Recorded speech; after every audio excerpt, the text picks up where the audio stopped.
이제 다 같이 일어나셔서 오늘도 우리를 불러 예배케 하신 하나님께 감사하며 함께 사도신경으로 우리의 신앙을 고백하겠습니다. 나는 전능하신 아버지 하나님 천지의 창조주를 믿습니다. 나는 그의 유일하신 아들 우리 주 예수 그리스도를 믿습니다. 그는 성령으로 잉태되어 동정녀 마리아에게서 나시고 본디오 빌라도에게 고난을 받아 십자가에 못 박혀 죽으시고 장사된 지 사흘 만에 죽은 자 가운데서 다시 살아나셨으며 하늘에 오르시어 전능하신 아버지 하나님 우편에 앉아 계시다가 거기로부터 살아있는 자와 죽은 자를 심판하러 오십니다. 나는 성령을 믿으며 거룩한 공교회와 성도의 교제와 죄를 용서받는 것과 몸의 부활과 영생을 믿습니다. 아멘.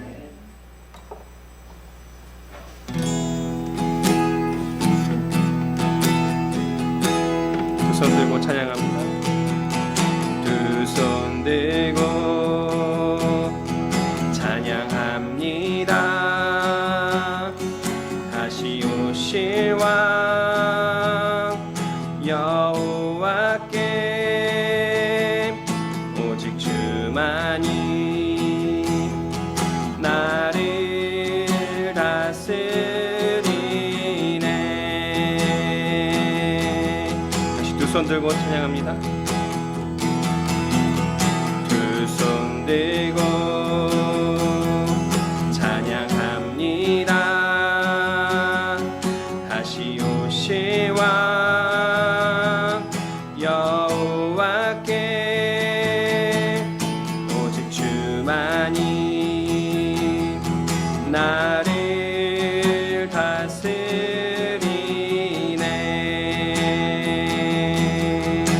나 주님만이 나 주님만을 섬기리.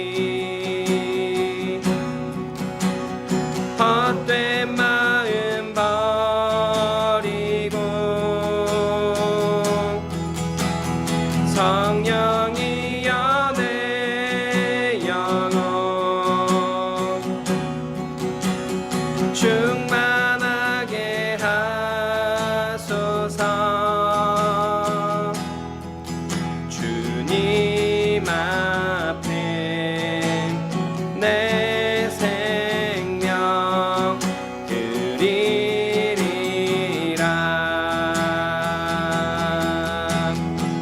두 손 들고 찬양합니다. 두 손 들고 찬양합니다.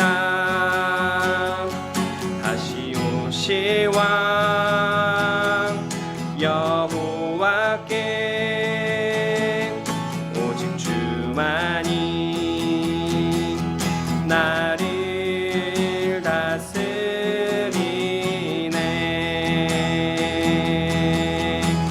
나 주님만을 섬기리.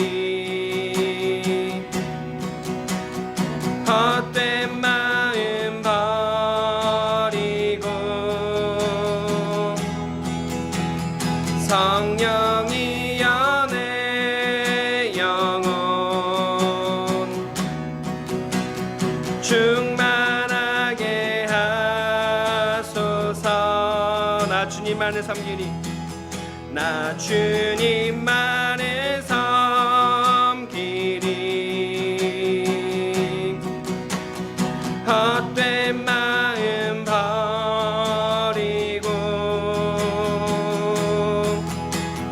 성령이여 내 영혼 충만하게 하소서. 나 주님만을 섬기리. 헛된 마음 버리고 성령이여 내 영혼 충만하게 하소서. 주님 앞에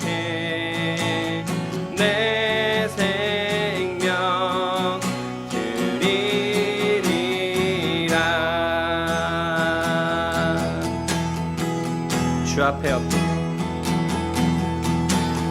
주 앞에 엎드려 경배합니다.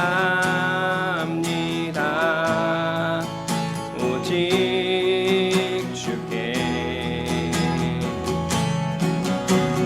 주 경배합니다. 바르신 하나님 오직 주께 주 앞에 엎드려 주 앞에 엎드려 경배합니다. 오직 주께 주 경배합니다. 바르신 하나님 오직 주께 나의 모든 의상들 나의 보좌 모두 다 내려놓고 주 앞에 엎드려 주 앞에 엎드려 경배합니다. 오직 주께 주 앞에 엎드려 주 앞에 엎드려 경배합니다. 오직 주께 주 경배합니다. 바르신 하나님 오직 주께 나의 모든 의상들 나의 보좌 모두 다 내려놓고 나의 모든 우상들 나의 모든 의상들 나의 보좌 모두 다 내려놓고 나의 모든 의상들 나의 보좌 모두 다 내려놓고 나의 모든 의상들 나의 보좌 모두 다 내려놓고 주 앞에 엎드려 주 앞에 엎드려 경배합니다. 오직 주께 주 앞에 엎드려 주 앞에 엎드려 경배합니다. 오직 주께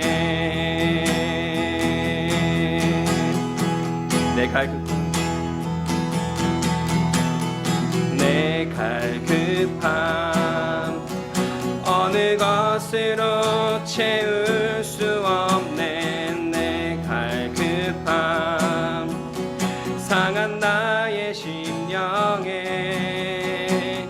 내 갈급함 부르짖는 소리 들으소서 내 갈급함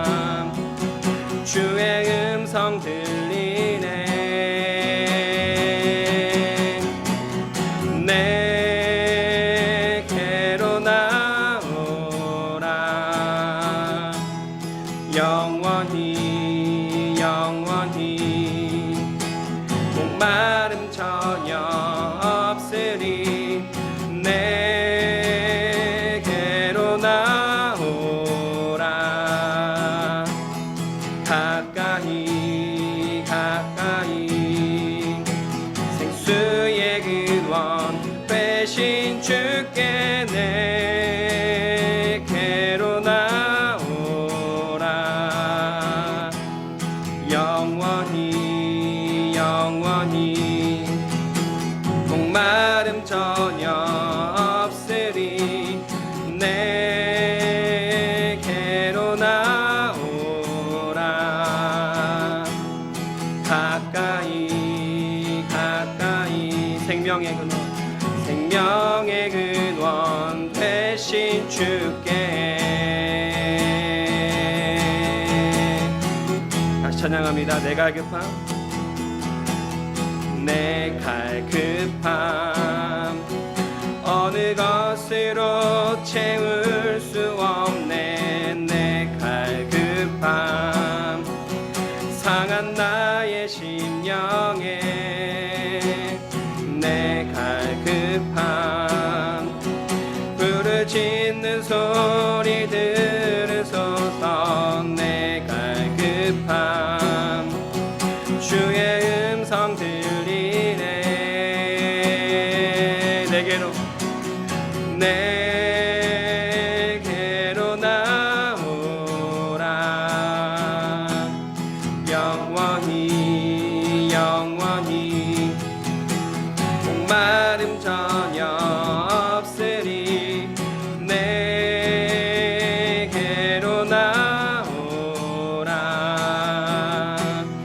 가까이 가까이 생수의 근원 되신 주께 내게로 나오라.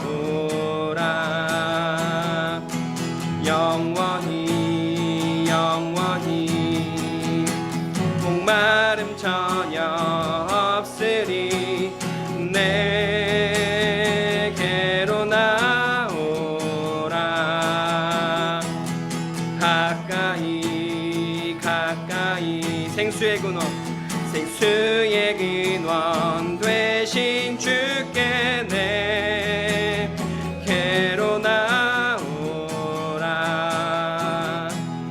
영원히 영원히 목마름 전혀 없으리. 내게로 나오라. 가까이 가까이 생명의 근원 생명의 근원 되신 주께.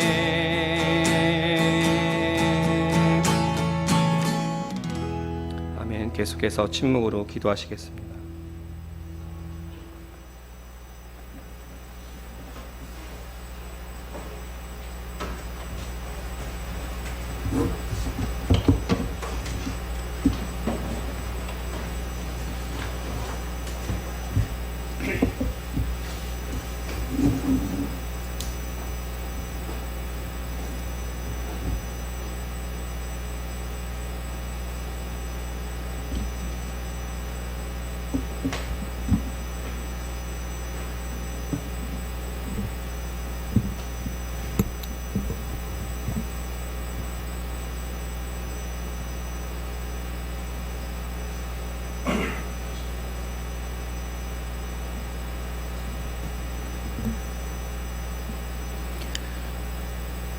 사랑하는 주님, 오늘도 우리를 예배 가운데로 불러주시고 인도하여 주시고 우리 예배를 받아주셔서 감사합니다.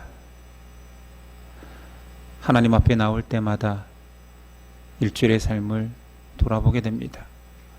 과연 얼마나 하나님의 말씀을 붙잡고 하나님의 말씀에 순종하기 위해 살았는지, 아니면 바쁜 일상 속에서 하나님을 망각한 채 살고 있진 않았는지, 우리의 그런 부족함을 용서하여 주시고 우리 안에 살아가는 목적이 예수 그리스도만 보여지게 하여 주옵소서.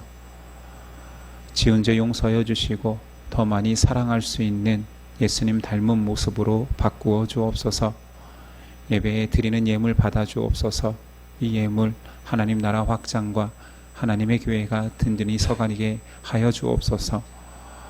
우리가 질병에 약하오니 우리의 질병을 만드신 분이 하나님이시오니 고치시는 분도 하나님이시라 믿습니다.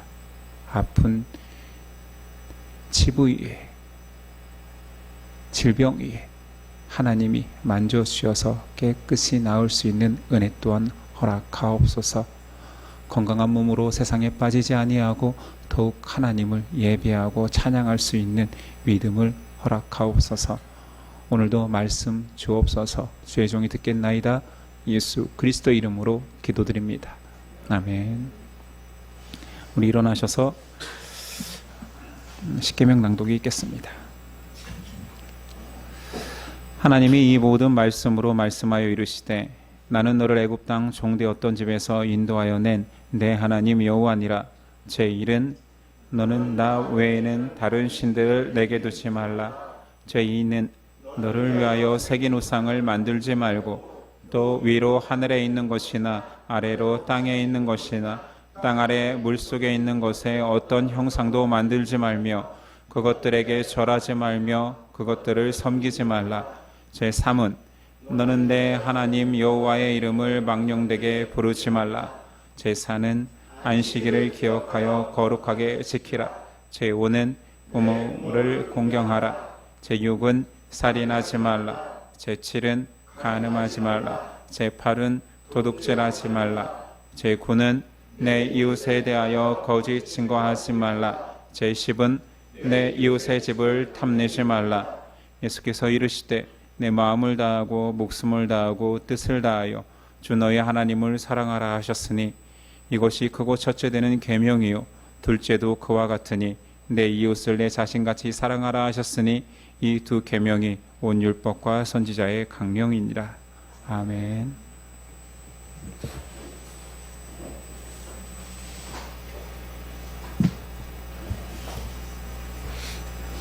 좀 치우시죠. 에어컨을 잠깐만 꺼주시겠어요? 오늘 우리에게 주시는 하나님의 말씀은 사사기 17장 18장입니다. 사사기 17장 18장 전체이지만 봉독은 오늘 말씀이 사사기 17장 18장 전체이지만 봉독은 17장 1절에서 6절 18장 27절에서 31절까지 봉독하겠습니다. 저 여러분들이 한 절씩 교독하겠습니다. 먼저 17장 1절에서 6절입니다.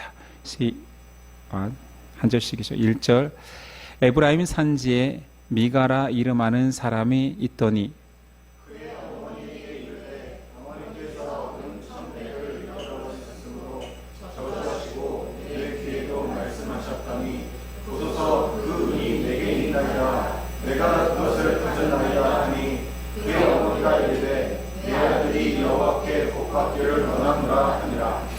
미가가 은 1,100을 그의 어머니에게 도로 주매 그의 어머니가 이르되 내가 내 아들을 위하여 한 신상을 새기며 한 신상을 부어 만들기 위해 내 손에서 이 은을 여호와께 거룩히 드리노라. 그러므로 내가 이제 이 은을 내게 도로 주리라. 미가가 그 은을 그의 어머니에게 도로 주었으므로 어머니가 그 은 200을 가져다 은 상에게 주어 한 신상을 새기고 한 신상을 부어 만들었더니 그 신상이 미가의 집에 있더라. 그 사람 미가에게 신당이 있으므로 그가 에봇과 드라빔을 만들고 한 아들을 세워 그의 제사장으로 삼았더라. 그때는 이스라엘 왕이 없었으므로 사람마다 자기 소견에 오른 대로 행하였더라. 18장 27절입니다. 단자손이 미가가 만든 것과 그 제사장을 취하여 라이스에 이르러 한가하고 걱정 없이 사는 백성을 만나 칼날로 그들을 치며 그 성읍을 불사르되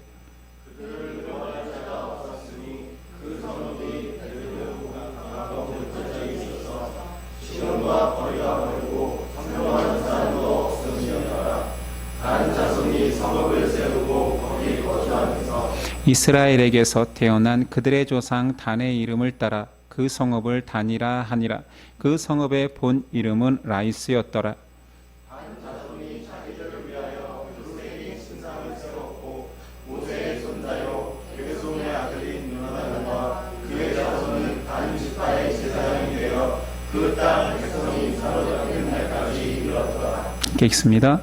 하나님이 집이 실로에 있을 동안에 미가가 만든 바 새긴 신상이 단 잔솔에게 있었더라. 아멘. 제목은 왕이 없었으므로. 사사기를 보고 있습니다. 사사기는 말 그대로 하나님께서 세우신 종 사사를 통하여서 통치하던 시기의 이야기입니다. 사사기는 지난 시간 삼손, 마지막 삼손 이야기로 사사 이야기는 끝납니다. 이제는 사사기의 부록편과 같지요.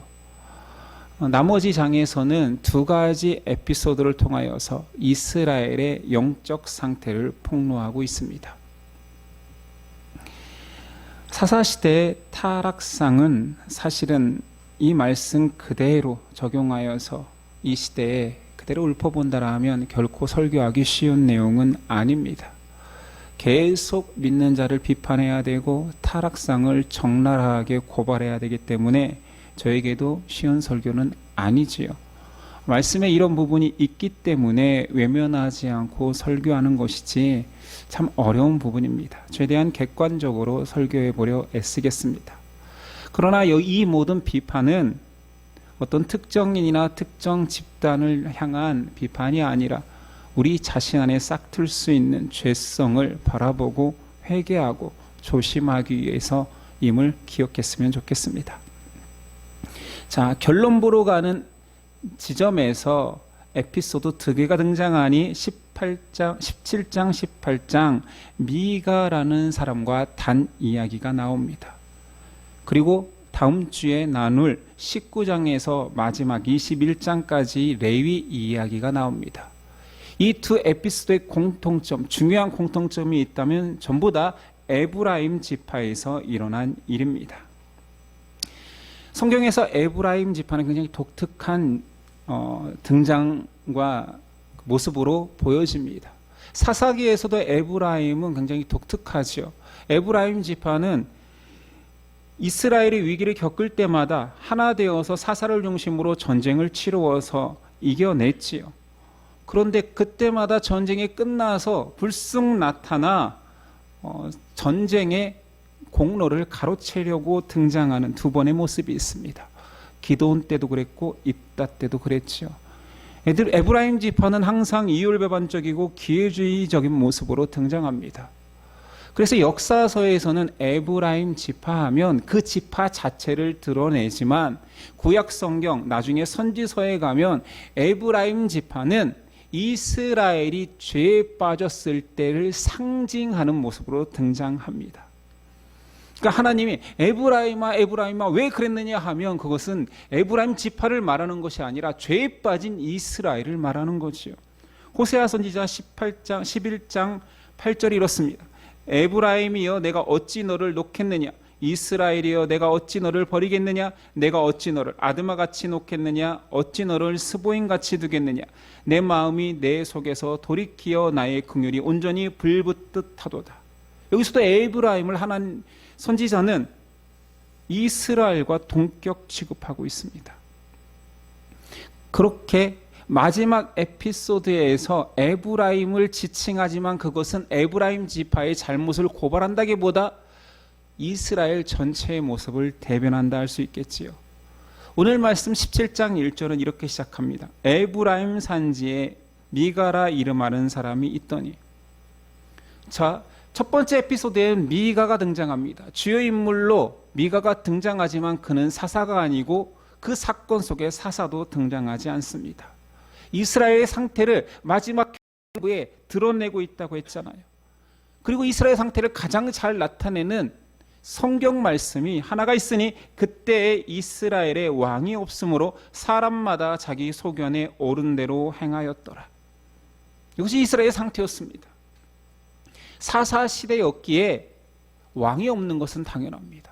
이건 세상 왕, 통치자를 말하는 것이 아니라 선민, 택한 백성의 왕인 하나님이 이스라엘 통치 기간 동안, 사사 통치 기간 동안 사라져버렸다는 거지. 왕이 없이 행동하고 그들이 행동하는 방식은 자기 소견에 옳은 대로 왕 없이 배회하는 백성처럼 살아간다는 거지. 사사기는 결론부에 왕 없는 백성, 하나님으로부터 멀어진 백성의 처참함의 현실을 보여주는 것입니다. 자, 첫 번째 에피소드는 미가의 집에서 시작됩니다. 자, 미가의 어머니가 은 1100개를 도둑 맞았습니다. 그러니 그 어머니가 노발대발하며 그 훔쳐간 자를 가정하고 저주하기 시작합니다. 얼마나 저주를 쏟아부었는지 그 집에 같이 살고 있던 미가가 실토를 합니다. 어머니, 사실은 제가 가져갔습니다. 은 1100개 여기 있습니다. 라고 하니 그 어머니가 태세 전환 속도가 빛과 같아요. 아, 너였냐? 말씀은 이렇습니다. 내 아들이 여호와께 복을 받기를 원하노라. 방금까지 저주에 저주를 붙다가 내 아들이 그랬다고 하니까 그래, 내 아들 복 받길 바래. 여호와께서 복 주시길 원해. 만약에 그 미가라는 아들이 어린 자녀였다면 충분히 그럴 수 있죠. 네가 잘못을 뉘우치고 가져왔으니 복 받길 바란다. 이런 상황이 될 수 있는데 그런 게 아닙니다. 미가의 어머니는 노부인이고 미가는 아들을 열어둔 중년인입니다. 그러니 실수했고 반성하고 그래서 축복하는 것이 아니라 그의 믿음 자체가 자기에게 손해가 되면 누구라도 저주하면서 그게 내 아들일 때에는 바로 축복으로 바뀌는 것입니다. 미가는 어머니께서 그 은을 미가에게 주며 자, 이것으로 은 신상을 만들어 하나님께 경배하자 말합니다. 3절 미가가 은 1100을 그의 어머니께로 도로주매 그의 어머니가 이르되 내가 내 아들을 위하여 한 신상을 새기며 한 신상을 부어 만들기 위해 내 손에서 이 은을 여호와께 거룩히 드리노라. 그러므로 내가 이제 이 은을 내게 도로 주리라. 아니, 잃어버렸던 거 찾아서 기쁜 것까지 좋은데 이것을 가지고 여호와께 드린대요. 그런데 이것으로 신상을 만들어라.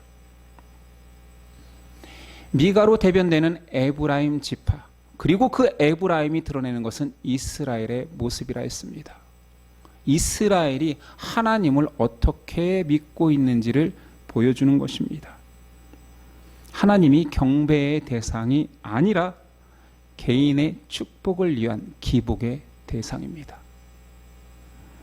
신상을 만들고 하는 말이 내가 내 아들을 위하여 한 신상을 지어. 이것을 우리는 기복이라고 하지요. 신앙인임에도 하나님을 입으로 고백하고 있지만 하나님을 인식하는 것이 아니라 오직 내가 잘되고 내 자녀가 잘되는 그 축복에만 가득 차 있습니다. 그 어머니의 그 아들입니다. 미가는 한술 더 떠. 자, 신상, 우상이 만들어졌고 공간이 생겼으니 이곳에 제사장을 내 아들 중에서 하나 삼고자 합니다. 5절 그 사람 미가에게 신당이 있으므로 그가 에봇과 드라빔을 만들고 한 아들을 세워 그의 제사장으로 삼았더라. 에봇은 제사장의 의복이지만 드라빔은 창세기에 나오듯이 야곱이 집으로 돌아갈 때 그 처가 가정에서 드라빔을 훔쳐가죠. 라헬이 가정 우상입니다. 사람의 형상을 띄었고 그것으로 복을 기원하고 때로는 중요한 결정을 위해서 제비 뽑을 때 쓰는 것이 드라빔, 가정의 우상입니다. 그것까지 만들고 제사장을 세웁니다. 이 제사장은 도대체 하나님의 제사장입니까? 아니면 우상의 제사장입니까? 이 단락의 결론을 성경은 6절 그때에는 이스라엘에 왕이 없었으므로 사람마다 자기 소견에 옳은 대로 행하였다라고 단순히 결론 짓습니다. 그러니까 이 짓거리를 하는 이유가 그 시대의 이스라엘 사람들에게는 왕이 없다. 하나님이라는 왕이 존재하지 않는다. 그들은 하나님을 주인으로 삼지 않는다. 신이 있지만 그들이 믿는 신앙의 대상은 있지만 그들의 믿는 바는 실상은 내 인생, 내 복을 위한 나 자신을 위한 신이라는 거지. 그 말이 그때에는 이스라엘이 왕이 없었다. 그러니 이 지경이다 라고 결론내는 거지요. 이스라엘에게 여호와 신앙은 철저하게 모세가 주어진 율법에 의해서, 하나님의 방식에 의해서, 하나님의 제사법이 든든히 서 있을 만큼 확고합니다. 믿음이라고 다 믿음이 아니고 신앙이라고 다 신앙이 아니라 하나님을 믿는 방식을 정확히 규정한 이후의 때입니다. 근데 미가의 가정은 내 신앙의 주체가 하나님이라 말하지만 결코 하나님이 아니고 나와 내 가족인 것입니다. 자, 두 번째 등장인물이 나오니 유다 지파 땅에 속한 베들레헴에서 한 레위 청년이 정착지를 찾아 거류하고 있습니다. 레위인들은 정착지가 정해져 있습니다.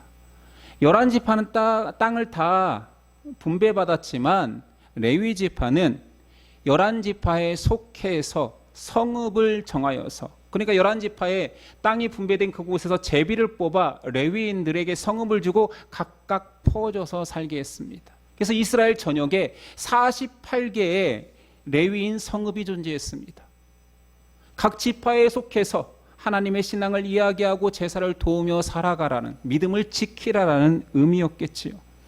각 지파는 레위인들을 위하여 11조를 모아 그들을 건사했습니다. 레위 지파에게 허락된 성읍은 팔 수도 없고 빌릴 수도 없습니다.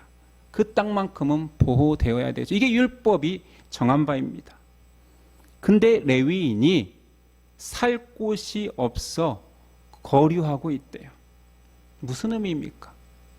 11지파가 더 이상 레위인을 섬기지 않았다는 얘기지요. 왜 안 섬겼을까요? 그냥 미워서?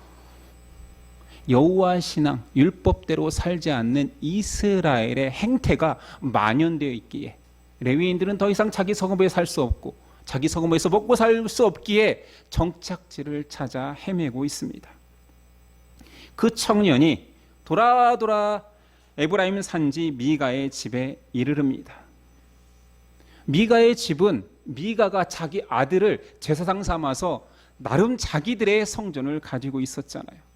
근데 아버지가 보기에 아들이 제사장스럽지 않았나 봐요. 그런데 청년 하나가 왔는데 자초지정을 들어보니 레위인인 거예요. 그러면 너 우리 집에 제사장이 되어달라고 요청합니다. 보통 이런 요청은 어떻게 합니까? 좋은 조건을 제시하지요. 10절 미가가 그에게 이르되 내가 나와 함께 거주하며 나를 위하여 아버지와 제사장이 되라. 내가 해마다 은열과 의복 한 벌과 먹을 것을 주리라 하므로 그 레위인이 들어갔더라. 여기까지는 굉장히 아름답잖아요. 정착하지 못하는 레위인을 우리 집에 제사장 삼고 그에게 돈도 주고 사례비도 주고 이곳에서 사역해라 하는 거잖아요. 레위인이라고 해서 좋은 조건과 연봉이 제시되면 나쁜 겁니까? 근데 문제는 레위인이라고 해서 다 제사장이 될 수 있는 것이 아니라 이스라엘의 제사장은 아론 후손만 가능합니다.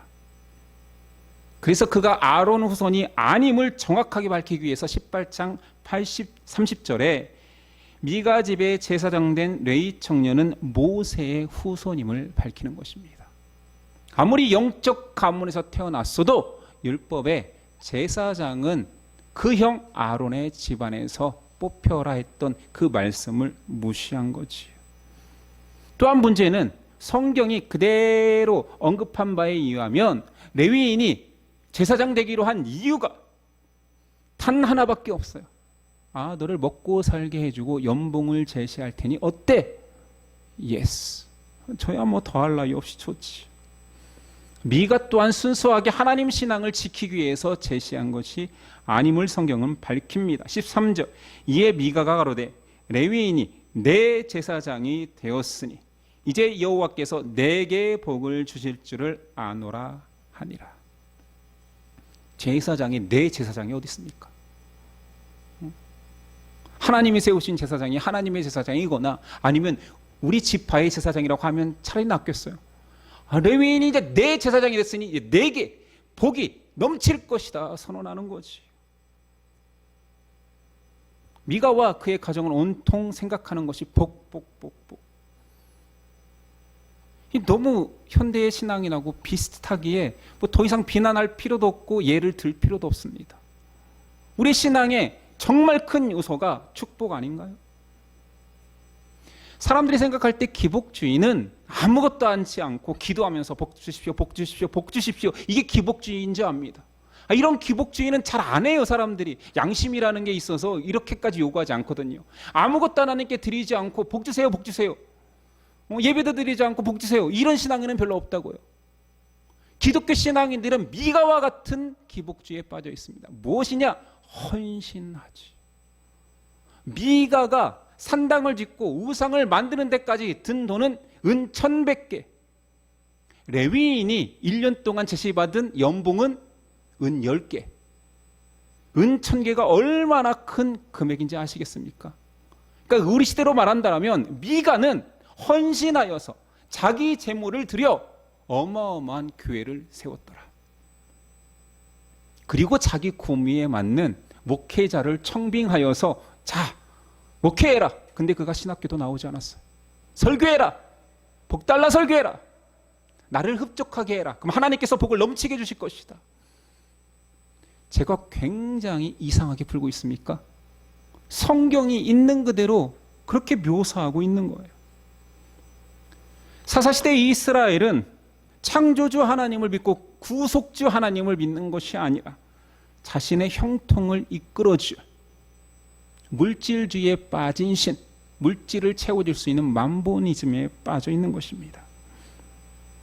하나님을 믿는다 하면서 우상 숭배에 빠져 있는 거지요. 헌신하지 않는 것이 아니라 헌신하는데 그 모든 헌신의 마지막 종착점이 나에게 축복, 나에게 형통, 내가 이 정도 헌금했으니 하나님 더 좋은 복으로, 더 좋은 물질로, 더 부자 됨으로, 내가 이 정도 헌신했으니 내 자녀가 형통해야 됨으로. 세 번째 등장인물은 사람이 아니라 단지파, 집단입니다. 이들을 묘사함에 있어서 18장 1절에 처음부터 또 주제를 언급하며 시작합니다. 1절, 그때에 이스라엘의 왕이 없었고 단지파는 그때에 거주할 기업의 땅을 구하는 중이었으니 이는 그들이 이스라엘 지파 중에서 그때까지 기업을 분배받지 못하였음이라. 이 말씀에 어폐가 있다는 건 성경 지식이 조금만 있어도 알지요. 여호수아 때 벌써 땅은 다 분배가 끝났습니다. 근데 단지파가 기업을 분배받지 못한 것이 아니라 분배받은 땅을 점령하지 못한 것입니다. 단지파의 땅은 가나안의 중부, 가장 핵심적인 유다 지파가 있고 에브라임 지파가 있고 베냐민 지파가 이렇게 경계를 가지고 있으면서 옆으로 쭉 길게 있어서 지중해와 맞닿은 지점이 단지파에게 허락된 땅입니다. 근데 그들이 땅을 점령하지 못했죠. 왜냐하면 아모리 족속이라는 강대한 족속이 있으니 그들을 이겨내지 못하고 거기에 정착하지 못하고 다른 땅을 찾아 헤매고 있는 것입니다. 그리고 그들이 찾아낸 땅이라는 라이스는 이스라엘의 최고 북쪽, 최고 끝에 있습니다. 그러니 그들은 땅을 허락받지 않은 것이 아니라 자기들의 허락받은 땅을 점령하라는 하나님의 명령에 순종하지 아니하고 더 편안한 땅, 우리가 쉽게 점령할 수 있는 땅, 그곳을 찾고 찾다가 라이스를 찾은 것입니다. 단지파가 땅을 찾을 때 5명의 정탐꾼을 보내서 좋은 땅을 먼저 찾아서 보고해라 합니다. 그 5명이 라이스를 이런 평가를 내립니다. 7절, 이에 5사람이 떠나 라이스에 이르러 거기 있는 백성을 본즉 염려 없이 거주하며 시돈 사람들이 사는 것처럼 평온하며 안전하니 그 땅에는 부족한 것이 없으며 부를 누리며 시돈 사람들과 거리가 멀고 어떤 사람과도 상종하지 않으라. 보고 내용이 어떻다는 거예요? 너무 땅 좋아. 그리고 그들은 너무 평안하게 살아. 외부의 침략도 받지 않아서 이들은 침략을 준비하지도 않았어. 그리고 옆에 강력한 시돈 사람들하고는 교류하지도 않아. 우리가 가면 그냥 점령할 수 있어. 보고를 내리는 거지. 단지파가 이제 본진에서 갑니다. 그들이 다시 그 땅을 이야기하기를 9절이야. 이르되 일어나 그들을 치러 올라가자. 우리가 그 땅을 본즉 매우 좋더라. 너희는 가만히 있느냐? 나아가서 그 땅 얻기를 게을리하지 말라. 너희가 가면 평화로운 백성을 만날 것이요 그 땅은 넓고 그곳에는 세상에 있는 것이 하나도 부족함이 없느니라. 하나님이 그 땅을 너희 손에 넘겨주셨느니라 하는지라. 전쟁의 명분을 하나님에게서 찾습니다. 하나님은 벌써 단지파에게 땅을 허락했고 그곳을 점령하라라는 것이 명령이었습니다. 근데 이제 와서 정말 좋은 땅, 평화로운 땅, 전쟁이 뭔지도 모르는 순박한 사람들이 있는 땅, 그곳에 가서 우리가 가기만 하면 점령한다. 하나님께서 우리에게 허락해 주셨다. 내 욕심과 탐욕에 젖어서 학살을 준비하면서 하나님께서 허락하셨다고 정당화합니다. 아모리인들이 있는 땅은 무서워서 도망쳐놓고, 하나님께서 순종하라는 땅에서는 도망쳐놓고, 약자가 있고 좋은 땅을 찾으니 하나님께서 허락했다라고 하면서 강제로 빼앗습니다. 신앙이 이럴 수 있다라는 거지요.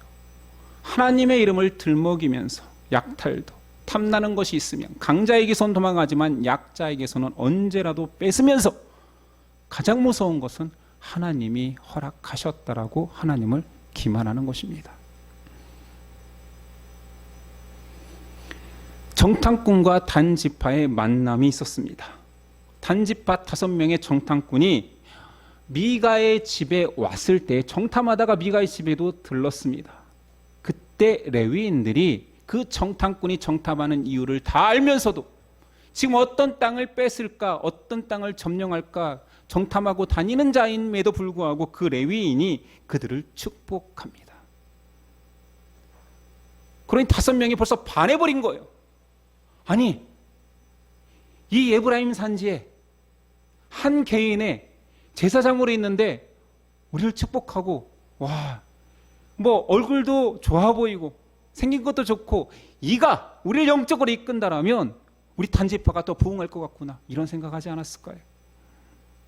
그래서 본진을 끌고 600명의 군사를 데리고 미가의 집에 들어가 미가의 신상과 애복과 드라빔을 가져갑니다. 아니, 이게 부탁이겠어요? 600명의 군사가 한 집을 둘러싸고 있으면 거부하는 순간 밀어버리고 죽여버리겠다라고 무력 시위하는 거 아닙니까? 단지파에게 여호와 신앙은 여호와라는 이름을 붙이기에도 참 민망합니다. 한 개인은 그럴 수 있었고 한 개인의 일탈이라 볼 수 있었지만, 지파라는 한 지파, 하나님의 백성의 한 지파가 한 개인에게 가서 그 우상을 뺏고 드라빔 우상 숭배의 도구를 뺏어서 미가가 돌려달라고 하니 죽여버리겠다고 협박까지 합니다. 원하는 것이 생기면, 힘이 있으면 땅이든 재산이든 우상이든 은신상이든 드라빔이든 다 취한 것이 한 개인이 아니라 단지파입니다. 성경은 이스라엘 전체가 이렇게 하나님을 버렸음을 이야기하고 있는 거지. 여기서 끝나지 않고 더 처절한 장면 하나가 더 나오니, 미가의 개인 제사장이었던 레위 청년이 그들과 함께 합니다. 단지파 사람들이 먼저 제안하는 거예요. 말씀은 이렇습니다. 내가 한 사람의 집의 제사장이 되는 것과 이스라엘 한 지파의 제사장 되는 것 중에서 어느 것이 낫겠느냐? 어느 게 낫습니까? 이왕에 제사장 할 건데. 바로 따라갑니다. 더 좋은 조건, 더 좋은 지위를 제시하니, 레위인에게 미가의 집은 단순히 한 가정이 아니라 은인 것 같잖아요. 정처 없이 떠들고 먹고 살 궁리하던 그를 구제해 준 은인이잖아요. 그런데 더 좋은 지위와 더 좋은 조건 앞에 기꺼이 배신합니다. 레위인으로 대변되는 신앙 리더조차 성공과 욕망을 위해서 명분과 지조 따위는 필요 없게 돼버린 거지요. 지금까지의 모습은 이방인을 묘사한 게 아닙니다. 하나님을 믿지 않는 자들을 묘사한 게 아니라 철저하게 선민이라 여기던 하나님의 예배를 위하여서 출애굽하여 하나님이 약속한 땅에 들어온 선민 이스라엘을 묘사한 것입니다. 그들이 처음부터 우상을 섬기려 하지는 않았을 것입니다. 미가의 집으로 대변되는 모습은 기복이지요. 복을 달라 합니다. 우리가 하나님을 잘 섬기겠으니 복 주십시오. 하나님 복 주시면 제가 은 1000개도 기꺼이 어마어마한 재산도 내놓을 수 있습니다. 그러나 그 목적은 은 11,000개로 주십시오. 이런 거 아닐까요? 우상숭배의 시작은 기복입니다. 하나님을 부인하지 않는 것이 아니라 하나님을 이용하기 시작합니다. 세상 가치와 내 유익을 섞어서 신앙하는 것을 우리는 기복이라고 합니다. 기복의 내용은 여러 가지입니다. 꼭 돈만 찾아서가 아닙니다. 가정의 유익, 나의 높아짐, 나의 자랑할 것이 많은, 내 신앙의 간증이 많아지게 하는 것도, 우리 자녀가 성공하여서 하나님께 영광 돌리겠다 하는 것도 모두 다 기복이 될 수 있습니다. 이것으로 시작되어서 우상화가 되는 거지요. 신앙인들이 신앙생활에서 가장 많이 착각하는 것은 복 개념입니다. 팔복으로 예수님께서 복을 규정했음에도 팔복의 복이라고 여기는 사람은 아무도 없습니다. 팔복의 끝에 예수님은 니네가 구약의 복을 오해하고 있는 것 같아. 복은, 하나님이 주시는 축복은 하나님의 백성 되는 거야. 백성에게 하나님 나라를 허락받는 거야. 이게 복이야. 예수님이 오기 전에는 하나님 나라가 명확하게 제시되지 않았기에 하나님과 함께하는 하나님의 백성에게 허락된 땅에서 잘되고 형통하고 장수하는 거, 이걸로 묘사할 수밖에 없었습니다. 이게 그림자니까. 신약에 명백한 하나님의 복이 있음에도 그 복에 관심 없고 다시 구약으로 돌아가 그림자 속에서 예표되었던 그걸로 달라고 합니다.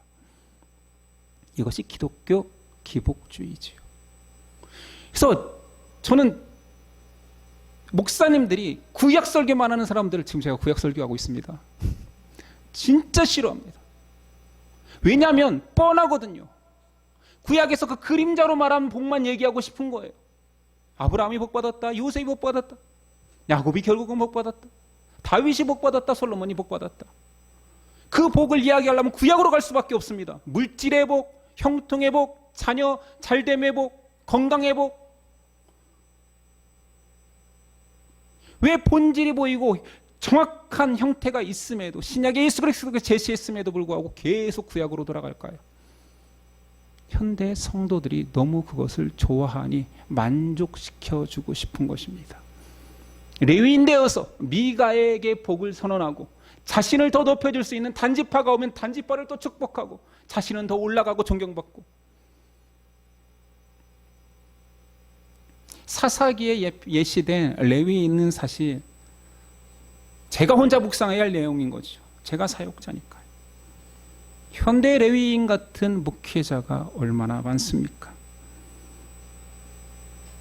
제가 떠오르는 예화가 너무 많은데 가라앉히기로 했습니다. 나만 알자. 이건 너무 더러운 치부를, 내가 정사하는 이 업종의 더러운 것들을 우리 성도들에게 설교 중에까지 표현할 필요가 있는가? 그래, 참자, 하지 말자. 안 좋은 예시를 꺼내지 말자. 참고 참아서 안 하는 것입니다. 너무 많습니다. 궁금하면 오십시오. 매관매직 넘쳐납니다. 교회 인수합병 넘쳐납니다. 세상에서 나쁜 짓으로 걸린 것들이 얼마나 많습니까? 세습? 세습은 걸린 것은 그거 감당할 수 없으니까 걸린 거예요. 안 걸리는 세습, 위장 세습 넘쳐납니다. 작은 교회 목사들이 큰 교회에서 청명하면 냅다 갑니다. 갈 때에는 여러 가지 거룩한 이야기들을 다 이야기하죠. 더 큰 뜻을 위해서 간다라고. 성도님들 기도해달라고 하면서 떠나갑니다. 무슨 더 큰 뜻이 더 큰 교회에 있습니까? 어느 누가 레위인을 비판할 수 있습니까? 다 그렇게 사는데. 이 에피소드의 결론도 담백합니다. 30절. 단자손이 자기들을 위하여 그 새긴 신상을 세웠고 모세의 손자요 게르솜의 아들인 요나단과 그의 자손은 단지파의 제사장이 되어 그 땅 백성이 사로잡히는 날까지 이르렀더라. 이 우상 숭배의 씨앗이 한 개인으로 시작되어서 한 지파로 발전해서 이스라엘이 멸망하는 그때까지, 그 백성이 사로잡히는 날까지 계속되었다라고 결론 짓습니다. 한 개인의 우상숭배 차원이 아니라 단지파로 우상숭배가 확대됐을 뿐만 아니라 이스라엘 전체의 뿌리 깊은 우상숭배의 진원지가 되어서 그 뿌리가 뽑히지도 않고 이스라엘이 망할 때까지 갔다라는 거지요. 그래서 단지파는 이스라엘 배교의 상징이 되어버립니다. 요한계시록 인침받은 14만 4천을 아시지요? 거기에 유일하게 들어가지 못하는 지파 이름이 있으니 단지파입니다. 그럼 이 지경이 되도록 그 백성을 망가지게 만든 분은 방치하신 하나님 아닙니까? 물을 수 있지요. 아닙니다. 오늘 말씀 마지막죠. 하나님의 집이 실로에 있을 동안에 하나님의 집이 있었습니다. 실로에 모세 때 지은 성막, 그 성막 안에 언약궤까지 다 존재했고 율법이 살아있었고 하나님을 믿는 방식이 존재했습니다. 그럼에도 불구하고 실로로 가지 아니하고 자기 집에 자기 구미에 따라 자기를 복줄 여호와 신앙을 만들어낸 것입니다. 이스라엘은 율법의 절기 때마다 성막, 언약궤가 있는 성막에 가서 1년에 적어도 3차례씩 우리가 배웠던 그 절기 때마다 이스라엘 모든 성인들은 가서 제사를 드려야 했습니다. 이것을 신학에서는 중앙성소 사상이라고 합니다. 율법에 못을 박아놨어요. 너희가 어디 살든 아무리 멀리 살든 네가 병들어 아파서 못 움직일지언정 그때를 제외하고는 무조건 1년에 3차례 이상씩 중앙에 와서 제사를 드려라. 이유는 은혜를 자꾸 망각하기에 그곳에 와서 다시 은혜를 떠올리라는 것이지요. 단지파의 이 우상의 행위는 이스라엘 전역에 다 유행처럼 퍼져나 개인 산당을 세워 왕정시대 때는 이 산당을 깨는 왕은 성군이요, 이 산당을 부흥시키는 왕은 악평을 받습니다. 사사시대의 이스라엘 백성들은 하나님의 말씀에 철저하게 불순종합니다. 선민으로 살지 않지요. 여호와의 신앙은 더 이상 절대자 하나님의 예배자로 사는 것이 아니라 욕망을 채우는 도구로서 하나님을 이용할 뿐이었습니다. 사사기는 이 처절한 신앙의 이중성을 고발하는 것입니다. 미가 가정의 이중성이 보이십니까? 어미가 자기 돈을 훔쳐갔을 때는 저주에 저주를 퍼붓다가 그게 내 새끼일 때는 하나님 축복해 주세요. 그리고 복 복을 위해서 우상도 마다하지 않고, 그리고 하나님이 시켰다 그러고 하나님께 헌금했다 그러고, 미가도 자기 아들까지 제사장 삼으면서 율법에 어기면서까지 아무 자격이 없는 자기 아들을, 그리고 이제부터 하나님이 복. 현대신앙인과 너무 닮아서 사실 미가는 이때만의 사건이라고 말하기도 부끄럽습니다. 신앙인의 이중성이 참 처절하게 섬찟하기까지 합니다. 레위인의 이중성이 보이십니까? 자기의 은혜를 입은, 아니 그가 자격 없는 제사장이라 할지라도 자기를 구해준 미가의 집에 보은하라는 것도 아니에요. 배신은 안 해야지. 그 미가의 집을 침범하려는 자들을 축복해 줍니다. 출세하고 성공하기 위해서 야합하는 거지요. 참 참을 수 없는 존재의 가벼움이 신앙인입니다. 사역자고요. 단지파의 이중성이 보입니까? 내 복을 위해서라면 평온하게 살고 있고 전쟁이 무엇인지 싸움이 무엇인지도 모르는 그들을 학살할 수 있습니다. 여호와의 이름으로. 이 모든 일을 하나님이 계획했다라고 명분을 만들어 이게 신앙인 양 포장하고 세상적으로도 취하고 영적으로도 존경받으려고 합니다. 이들이 신약의 바리새인이었지요. 이 이중성은 파괴적이기까지 합니다. 근데 이 모든 모습이 미가의 집도 레위인의 모습도 단지파의 모습도 다 신앙하는 자의 모습이라는 거지요. 신앙을 우상화하고 진리와 비진리가 섞이는 이중성을 극복하는 방법이 있습니다. 하나님의 말씀을 붙잡는 것입니다. 백성이 방자해지고 교만해지는 이유는 말씀이 떠나갔을 때입니다. 주시는 말씀을 붙잡고 그 말씀의 뜻이 어떠한가 고민하고 또 고민하는 사람들은 하나님을 인식하지 않을 수 없습니다. 그리고 잘못된 길로 벗어날 수도 없습니다. 왜냐하면 말씀을 붙들고 있기에, 이것을 따라가야지만이 내 신앙이 바르다는 것을 알기에, 기준이 있기에, 잘못된 길로 간다면 바로 회개할 수 있는 거지요. 기준이 있기에. 하나님의 말씀에 순종하는 자만이 교만해지지 않습니다. 현대 신앙인과 현대인들이 노력하지 않는다는 말이 아닙니다. 헌신하지 않는다라는 말이 아닙니다. 그 노력과 헌신이 잘못된 방향, 잘못된 기준, 잘못된 욕심이 가미될 때 그것이 기복이 되는 거며, 기복의 시작은 탐욕이고 축복이고 복이라 외치는 그 자신의 입이며, 그 모든 것들을 이길 수 있는 것은 말씀 앞에 나를 점검하는 것입니다. 실로로 갔어야지요. 실로로 나아갔어야죠. 에브라임 지파 땅에 있던 그 실로가 뭐가 멀다고, 모든 자들이 쉽게 올 수 있도록 중앙에 세워놨는데, 가나안 정중앙에 에브라임 지파에 세워놨는데 가장 먼저 타락한 대표적인 지파 이름이 뭐라고요? 에브라임.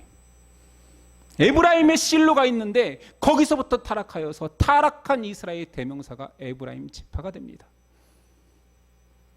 실로에서 가장 멀리 도망친 단지파는 우상숭배의 상징의 땅이 되어버립니다.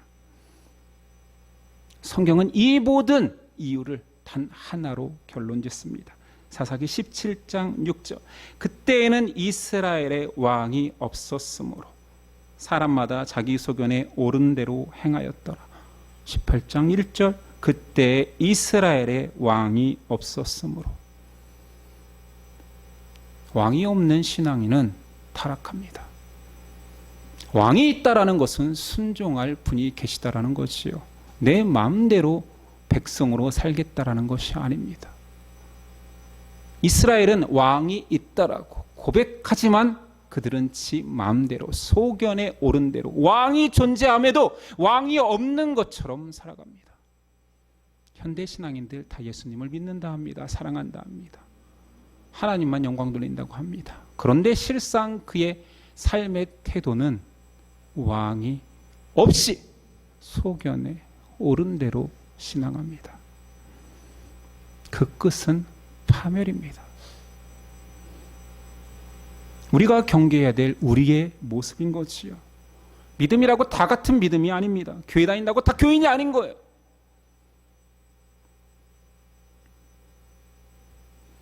많은 경건하다, 후대에서 존경한다 말하는 신앙 선배들, 목사님들이 말하기를 교회 다니는 사람 중에 10%나 천국에 가겠는가? 이것보다 더 적게 잡는 분들도 많습니다. 예수님은 어떻습니까? 여러분에게는 왕이 있습니까? 순종할 왕이 있습니까? 왕의 명령이 있습니까? 왕의 명령을 들으려 하십니까? 우리가 그 백성이라면, 하나님의 사람이라면 왕을 구하고 왕의 명령에 순종하기 위해서 말씀을 찾고 묵상해야 됩니다. 세상의 유혹에 잠식되지 않으려면 유혹을 끊으려 수행하는 게 아니라, 욕심을 버리려 나를 갈고 닦는 것이 아니라 나의 주인이신 왕 앞에가 그 말씀의 귀를 조아리는 것입니다. 우리가 왕의 음성에 더 집중할 때 우리는 왕이 있는 그때에 나에게 왕이 있었으므로 하나님이 계셨으므로 내 뜻대로 살지 못했습니다라는 고백이 나오는 것입니다. 어쩔 수 없이 이 비판의 말씀을 우리 교회가 아닌 양, 한국교회인 양, 세상에 속해 있는 세속적인 교회인 양 표현했지만 결국은 우리 교회의 모습입니다. 여러분 속에는 왕이 계십니까? 예신교회는 정말 주님만을 왕을 삼는 그런 왕의 백성들이 신앙하고 있습니까? 우리를 점검하고 돌아보되 다시 바른 백성으로 살기 위하여서 하나님의 말씀을 붙잡는 저와 여러분 됩시다. 기도하겠습니다.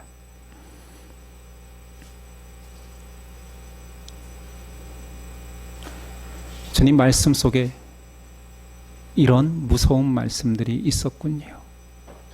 이런 처절하고 부끄러운 신앙인의 모습들이 있었군요. 이런 말씀이 있는지도 모르고 살아가고 복복복, 축복 하나님께서 나에게 모든 것을 주신다는 말씀만 찾아 헤매는 우리는 아니었습니까? 미가의 신당이 우리 교회는 아닙니까? 단지파의 이중성이 우리의 모습은 아닙니까? 레위인의 처절함이 저의 모습은 아닙니까?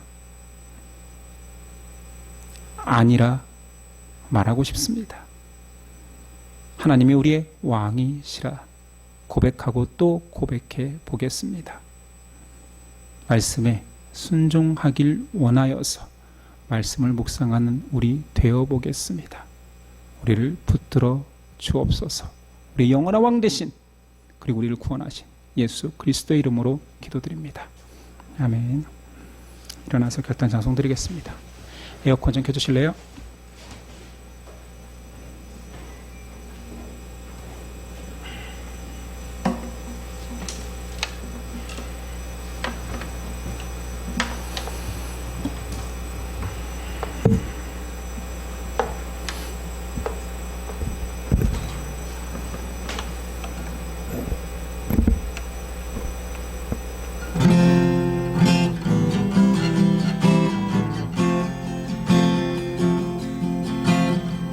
세상은 들리고 사람들은 변하여도 나는 주를 섬기리. 주님의 사랑이 영원히 변하지 않네. 나는 주를 신뢰. 세상은 들리고 세상은 들리고 사람들은 변하여도 나는 주를 섬기리. 주님의 사랑이 영원히 변하지 않네. 나는 주를 신뢰. 오직 믿음으로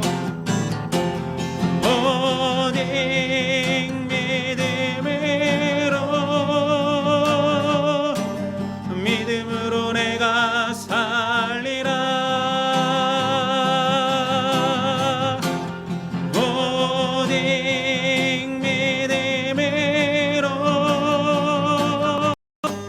믿음으로 내가 살리라. 믿음은 들리고 사람들 주를 떠나도 나는 주를 섬기리. 주님의 나라는 영원히 쇠하지 않네. 나는 주를 신뢰. 오직 믿음으로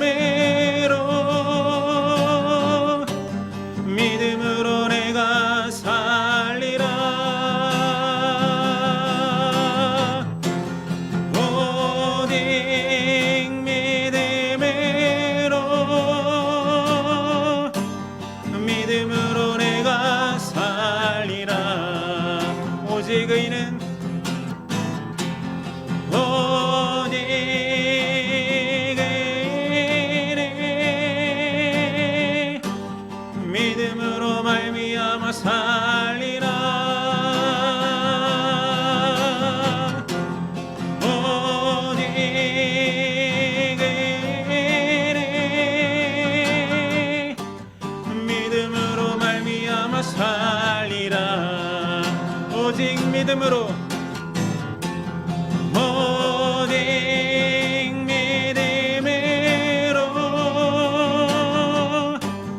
믿음으로 내가 살리라. 오직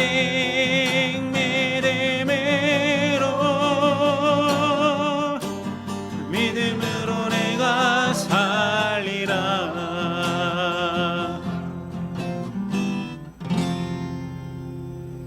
기도하시겠습니다. 이제는 우리 주 예수 그리스도의 은혜와 아버지 하나님의 사랑과 성령의 교통하심이 지금부터 영원까지 함께 하시기를 간절히 축원하옵나이다. 아멘.